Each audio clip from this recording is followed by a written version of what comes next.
The central claim of the Christian message is that Jesus rose from the dead, a real event in history. There is good evidence that his tomb was empty, that his body really had gone, and that his followers saw him alive again after he died.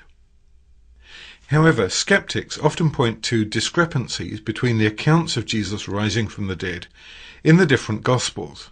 For example, the names of the women who discovered the empty tomb are different. So what are we to make of these discrepancies? The first thing we need to recognize is that differences in the Gospels, even if they're contradictions, do not discredit the account. For example, when the Titanic sank, there were survivors, eyewitnesses, some who said the Titanic broke in half before she sank. Others said, she went down intact. Well, no one turned around and concluded that the Titanic didn't sink. They just said that there were some peripheral details for which we didn't know.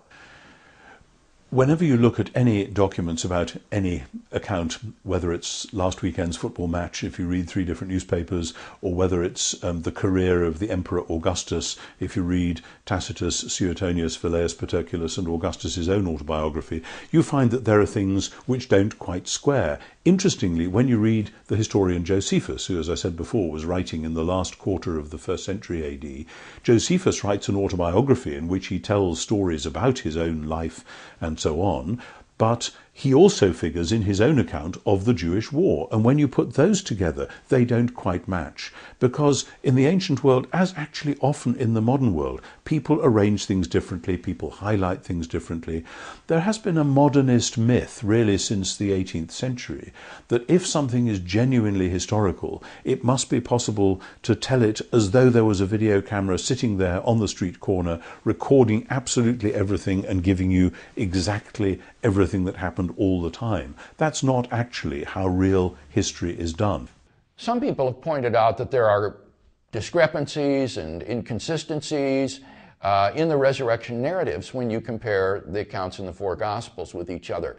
While these might be of concern to someone who is working out the theological implications of a doctrine of biblical inspiration or inerrancy, these are of no concern to someone who is investigating the Gospel simply as ordinary historical records, because these kinds of discrepancies are found universally in ancient historical records, and no one therefore throws the baby out with the bathwater.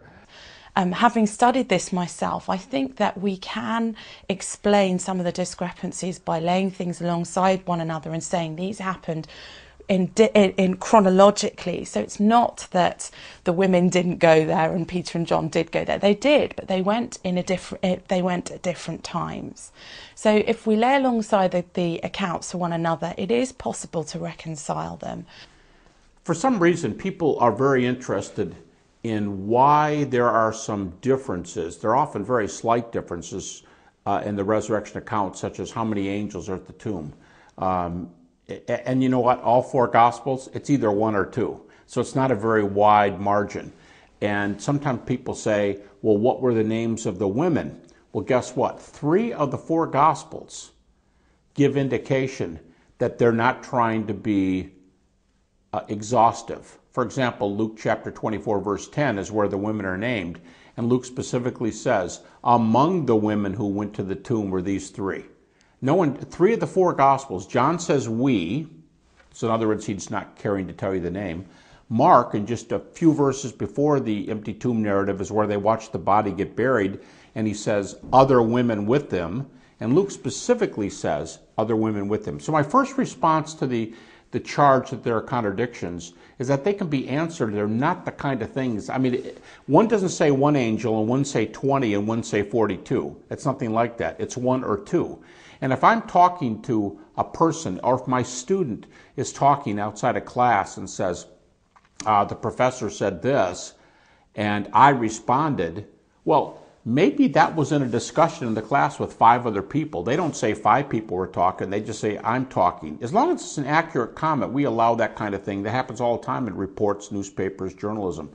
So my first response is I don't think these accounts are good examples of contradictions. Many of these details can be resolved by understanding many of the literary conventions of Jesus' day. For example, time compression. So in Luke's Gospel, Luke 24, Jesus' resurrection, all the appearances and the ascension occur on Easter. Whereas in John's Gospel, it happens over a period of time, weeks. So which one is it? Well, it's probably as it was reported in John's Gospel, because what Luke does is time compression, telescoping here, whether he's running out of space and he wants to do it for purposes of economy, or he's using a theological point to say that the church seat is going to be in Jerusalem. We don't know why, but it's not a contradiction, because Luke obviously knows that the resurrection appearances and ascension, the resurrection appearances occurred over a much longer period of time, because in the sequel to Luke's Gospel, Acts chapter 1, Luke says it occurred over a period of 40 days before Jesus' ascension. So it's not at all a contradiction. You just have to understand how the ancients wrote. For instance, in the accounts of the Gospels, when we get Jesus on the night he was betrayed, sitting at the Last Supper, and then telling Peter, before the cock crows, you're going to deny me 3 times, then what happens in Matthew, in Mark, in Luke, in John, is that the sequence of events doesn't quite fall out the same, so that when you put them side by side, the only way you can harmonize the account of the cock crowing and of Peter denying Jesus is if you say that the cock actually crowed 9 times.